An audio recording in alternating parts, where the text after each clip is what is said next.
Subscribe now and press the bell icon. Never miss an update. नमस्कार साथियों, स्वागत करता हूं सबका इस YouTube चैनल पर जिसका नाम है स्टडी विद PL लोधा।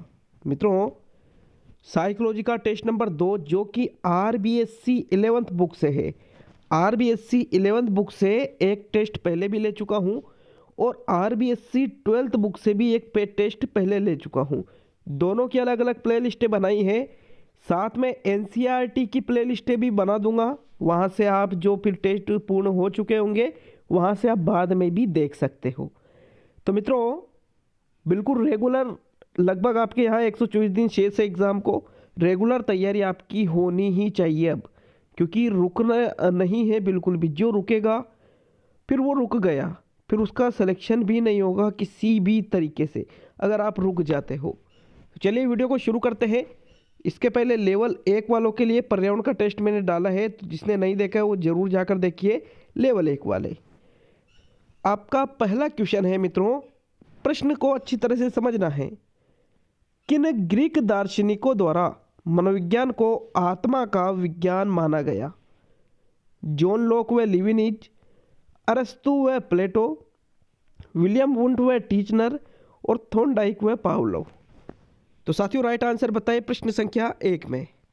देखिए, आत्मा का विज्ञान कि भाई मनोविज्ञान किसका विज्ञान है? आत्मा का विज्ञान है, ऐसा कहने वाले। आत्मा का विज्ञान, देखो, सबसे पहले मनोविज्ञान को बोला जाता था जब मनोविज्ञान दर्शन शास्त्र का विषय था, और जो अरस्तु और प्लेटो जो कि उस समय के महान दार्शनिक थे, उन्होंने ही इसे आत्मा का विज्ञान माना था साथियों। विलियम वुंट व टीचनर ने तो फिर प्रयोग किया था, तो फिर वो तो आत्मा का विज्ञान मान नहीं सकते। थॉर्नडाइक व पावलोव बाद में आए। जॉन लॉक व लिविनिज ने आत्मा का नहीं माना था मित्रों, इसलिए आपका दूसरा विकल्प सही है प्रश्न संख्या 1 में। नेक्स्ट प्रश्न नंबर 2, मनोविज्ञान के लक्ष्यों में सम्मिलित नहीं है मापन व वर्णन, व्याख्या, पूर्वानुमान व नियंत्रण और परीक्षण। तो देखो, मनोविज्ञान के 3 लक्ष्य होते हैं। कितने लक्ष्य होते हैं? टोटल 3 लक्ष्य होते हैं। पहला है मापन और वर्णन करना, दूसरा है व्याख्या करना और तीसरा है पूर्वानुमान व नियंत्रण। लेकिन परीक्षण ये लक्ष्यों में नहीं आता है साथियों। ये किस में नहीं आता है? लक्ष्यों में नहीं आता है, बल्कि ये एक विधियों में आता है। परीक्षण तो क्या है? विधियों में आ जाता है। इसलिए आपका चौथा विकल्प सही रहेगा साथियों प्रश्न 2 में। ये प्रश्न भी सभी के क्लियर होना चाहिए साथियों। नेक्स्ट प्रश्न नंबर 3, फ्रायड ने मन के किस भाग को सबसे महत्वपूर्ण माना है? चेतन मन, अचेतन मन, अर्धचेतन मन और इनमें से कोई नहीं। मित्रों देखो, फ्रायड ने मन के 3 भाग बताए हैं, चेतन, अचेतन और अर्धचेतन। चेतन मन में हम वर्तमान में रहते हैं। अचेतन मन में हमारे मन में कई सारी चीज़ें होती है जो दबी रहती है, जिनको हम भूल भी जाते हैं, वो सभी चीज़ें अचेतन में चली जाती है। और अर्धचेतन एक बीच की अवस्था है जिसमें कई चीज़ें हमें याद आ जाती है और कई हम भूल जाते हैं। तो साथियों, सिगमंड फ्रायड के अनुसार सबसे महत्वपूर्ण भाग है मन का अचेतन मन। क्यों है?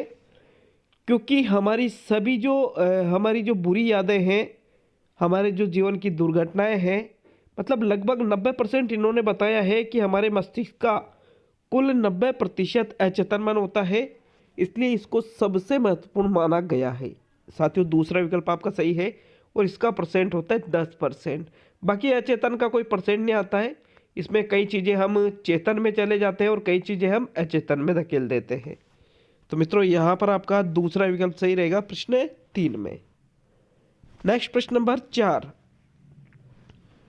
गेस्टाल्टवाद की स्थापना किसने की? मैक्स वर्दिमर, कोहलर, कोपका और इनमें से कोई नहीं। तो साथियों, आपको तीनों के ही नाम आपके दिमाग में होंगे, वर्दिमर, कोहलर, कोपका और एक और होता कि सभी। तो आप आराम से क्या कर देते हैं? सभी।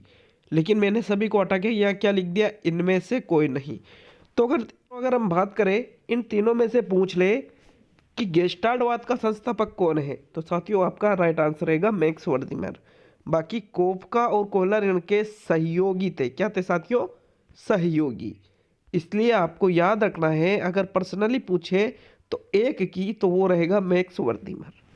प्रथम विकल्प सही है साथियों प्रश्न 4 में। प्रश्न नंबर 5, प्रेक्षण, अनुबंधन, परीक्षण व दक्ष शाब्दिक रिपोर्ट जैसी विधियां मनोविज्ञान के किस संप्रदाय की देन है या की लिखा था मैंने? व्यवहारवाद, प्रकार्यवाद, संरचनावाद और मनोविश्लेषणवाद। तो देखिए, प्रेक्षण, प्रेक्षण का मतलब क्या होता है? आप किसी चीज को निरीक्षण करते हैं, आप किसी चीज को देखते हैं। अनुबंधन क्रिया प्रस्तुत भी होता है, प्राचीन भी होता है। परीक्षण कई प्रकार के होते हैं। दक्ष शाब्दिक रिपोर्ट, वर्बल जो रिपोर्ट होती है। तो साथियों, ये सभी विधियां व्यवहारवाद की देन है। किसकी देन है ये? व्यवहारवाद की। व्यवहारवाद एक संप्रदाय है साथियों। क्या है? संप्रदाय। तो मित्रों, आपका प्रथम विकल्प यहाँ पर सही है प्रश्न संख्या 5 में। ये प्रश्न भी क्लियर होना चाहिए सभी लोगों के। नेक्स्ट प्रश्न नंबर 6। मित्रों, छठा क्वेश्चन है, मनोविज्ञान जो वर्तमान में व्यवहार का विज्ञान कहा जाता है, जिसका अध्ययन किस विधि से किया जाता है? अंतर्दर्शन, प्रेक्षण, दोनों और कोई नहीं। तो साथियों, पहले मनोविज्ञान में क्या होता था? अंतर्दर्शन विधियों का प्रयोग किया जाता था व्यवहार का अध्ययन करने के लिए। और व्यक्ति से खुद से ही पूछा जाता है कि भाई आपको ऐसा क्या लगता है आपको? तो कई सारी चीज़ें झूठ भी बोलता था व्यक्ति और फिर गलत उसका निरीक्षण हो जाता था। तो साथियों, ये फिर अंतर्दर्शन में वर्तमान में व्यवहार का जो विज्ञान है साइकोलॉजी, इसमें प्रेक्षण विधियों का अध्ययन किया, प्रेक्षण विधियों से अध्ययन किया जाता है। प्रेक्षण मतलब देख करके, व्यक्ति के व्यवहार का अवलोकन करके, व्यक्ति के व्यवहार को देख करके अध्ययन किया जाता है वर्तमान में। तो मित्रों, दूसरा विकल्प यहाँ आपका सही रहेगा, न कि पहला। फिर तीसरा तो गलत हो ही जाता है। तो साथियों, प्रश्न नंबर 7 देखेंगे। आपके 7वां क्वेश्चन है, परिभाषा है। डेफिनेशन बताना है किसने दी है। विकास अपेक्षाकृत अभिवृद्धि होने तक सीमित नहीं होता, अपितु ऐसे प्रगतिशील परिवर्तनों में निहित है जो परिपक्वता के लक्ष्य की ओर व्यवस्थित रूप से उन्मुख होते हैं।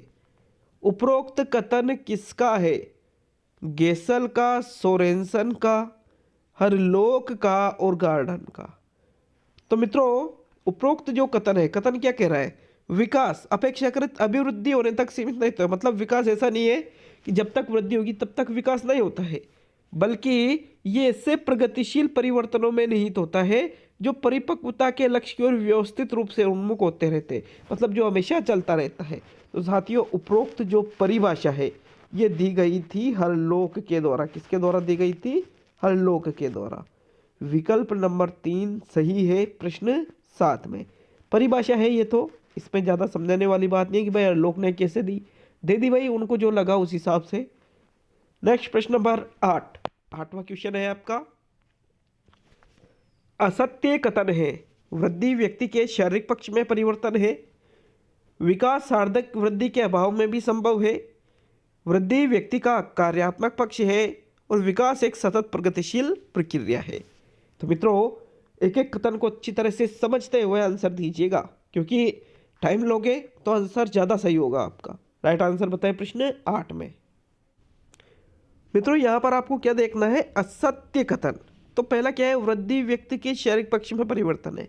ये तो बिल्कुल सही बात है कि भाई जो वृद्धि होती है प्राणी की, वो जो शारीरिक परिवर्तन है वही तो होती है साथियों। तो फिर आपका पहला तो सत्य कथन है, ये तो सत्य कथन है। आपको देखना कौन सा है? सत्य। विकास सार्थक वृद्धि के अभाव में भी संभव है। इसका अर्थ क्या हुआ कि प्राणी का जो विकास होता है, अगर उसकी वृद्धि मतलब प्राणी अगर छोटा रह जाता है, उसके शरीर में कमियां रह जाती है, तो भी उसके अभाव में भी उसका व्यक्ति का विकास हो सकता है। ये बिल्कुल सही बात है, ये कथन भी असत्य नहीं है। और आपको क्या देखना है? असत्य कथन। तीसरा है, वृद्धि व्यक्ति का कार्यात्मक पक्ष है। तो साथियों, वृद्धि व्यक्ति का कार्यात्मक पक्ष न होकर संरचनात्मक पक्ष है। कैसा पक्ष है? संरचनात्मक। कार्यात्मक तो फिर विकास हो जाएगा ना। कार्यात्मक मतलब उसके कार्य करने की क्षमता, वो तो विकास में आ जाएगी। तो साथियों, ये कथन असत्य है। मतलब यही आपका सही आंसर रहेगा प्रश्न 8 में। जबकि विकास एक सतत प्रगतिशील प्रक्रिया है, हमेशा चलती रहती है, तो ये भी सत्य है। ओनली तीसरा ही कथन क्या है? असत्य। और आपको देखना क्या था? असत्य। प्रश्न नंबर 9 देखेंगे साथियों। प्रश्न नंबर 9 है, वंशक्रम के प्रचलित नियम है बीजकोश की निरंतरता का नियम, समानता का नियम, विभिन्नता का नियम और सभी। तो साथियों ये जितने भी नियम हैं बीज कोश की निरंतरता की, भाई बीज कोश हमेशा निरंतर चलता रहता है, यह कभी भी खत्म नहीं होता है, यह पीढ़ी दर पीढ़ी हस्तांतरित होता रहता है। ये नियम तो बीज कोश का। समानता का मतलब जैसे माता पिता होंगे उसकी संतान भी वैसी होगी। विभिन्नता का मतलब जैसे माता पिता होंगे उनसे भिन्न संतान होगी। तो साथियों ये सभी ही नियम वंशक्रम के नियमों में आ जाते हैं। चौथा विकल्प सही है प्रश्न 9 में। साथियों 10वां क्वेश्चन देखें, मानव विकास की प्रक्रिया में वंशानुक्रम एवं वातावरण को एक दूसरे से अलग किया जा सकता है, एक दूसरे के विरोधी है, एक दूसरे के पूरक है और सभी। तो प्रश्न को समझिए, इसको भी बहुत ही अच्छा क्वेश्चन है, लेवल वाला क्वेश्चन है ये। अगर आप प्रश्न को समझकर आंसर दोगे तुरंत तुरंत चुटकियों में आंसर दोगे आप। तो साथियों जो वंशानुक्रम है, जो वातावरण है, वो मानव विकास की प्रक्रिया में अलग अलग नहीं होते हैं, एक दूसरे से जुड़े होते हैं। ये एक दूसरे के विरोधी भी नहीं होते बल्कि ये एक दूसरे के पूरक होते हैं। हालांकि इनमें अंतर होता है, लगता है ऐसा कि ये एक दूसरे के विरोधी है, नहीं, ये एक दूसरे के पूरक होते हैं साथियों।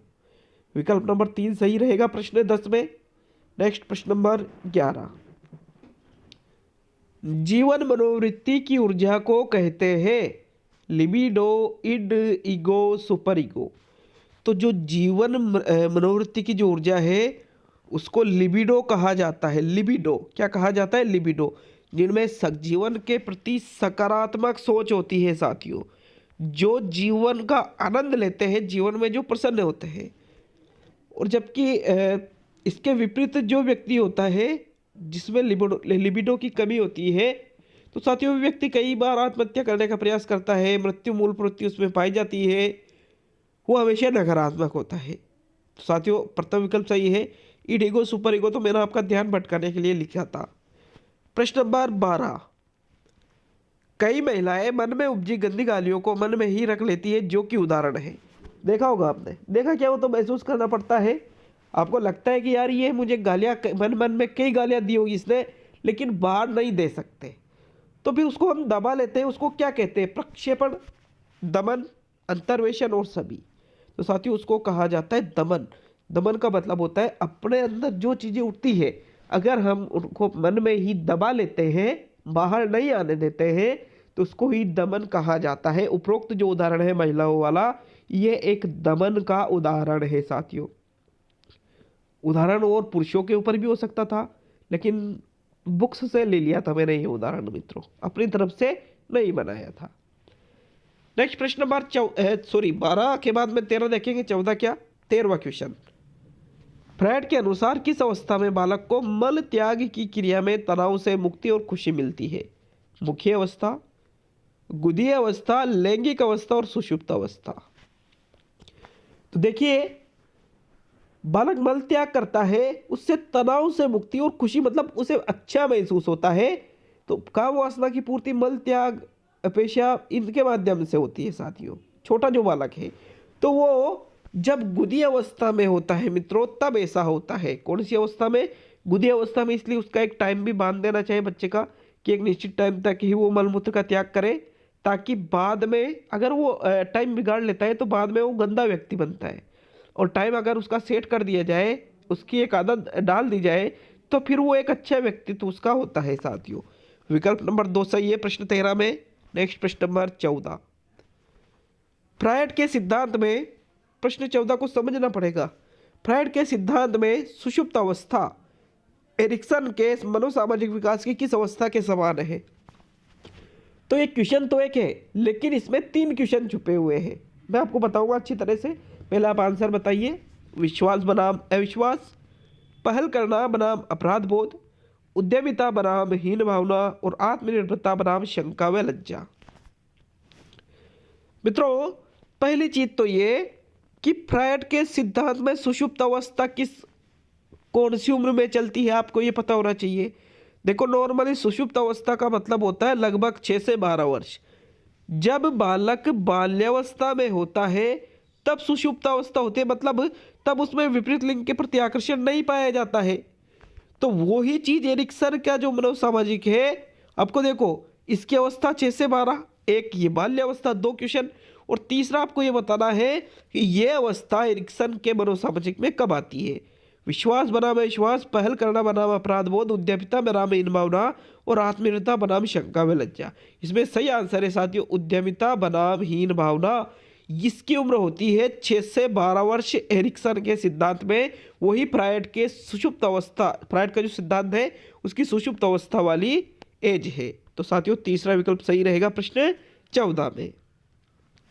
और आज का अंतिम और 15वां क्वेश्चन, लेकिन वीडियो अच्छा लगे तो लाइक शेयर जरूर कर दीजिएगा। आपका दायित्व पूरा करें साथियों, इतना ही बस, लाइक शेयर और चैनल को सब्सक्राइब, इतना ही आपका दायित्व है, बाकी आपको कुछ नहीं करना, 1 मिनट का भी काम नहीं है ये। प्रश्न नंबर 15, आनुवंशिकता का तात्पर्य किससे होता है? शुक्राणु तथा अंडाणु, गुणसूत्र तथा जीन, सूत्रीय विभाजन व अर्धसूत्रण और डीएनए व आरएनए। तो आनुवंशिकता की अगर बात करें तो वो रहेगा साथियों गुणसूत्र और जीन। ये दोनों चीज़ें बहुत महत्वपूर्ण होती है आनुवंशिकता में। मनुष्य के जो एक पीढ़ी से दूसरी पीढ़ी में जो गुण स्थानांतरित होते हैं वो भी इनके माध्यम से ही होता है। तो साथियों कई सारी चीज़ें इन पर डिपेंड करती है आनुवंशिकता की, इसलिए दूसरा विकल्प सही है प्रश्न 15 में। तो आज के 15 क्वेश्चन थे, आशा है आपको अच्छे लगे होंगे। बहुत बहुत धन्यवाद, मिलता है अगले वीडियो में जल्द ही। तैयारी अपनी जारी रखिए, विज्ञप्ति आते ही मोटिवेशनल वीडियो लाने वाला हूँ तैयारी से संबंधित। तो बहुत बहुत धन्यवाद सभी लोगों का एक बार पुनः।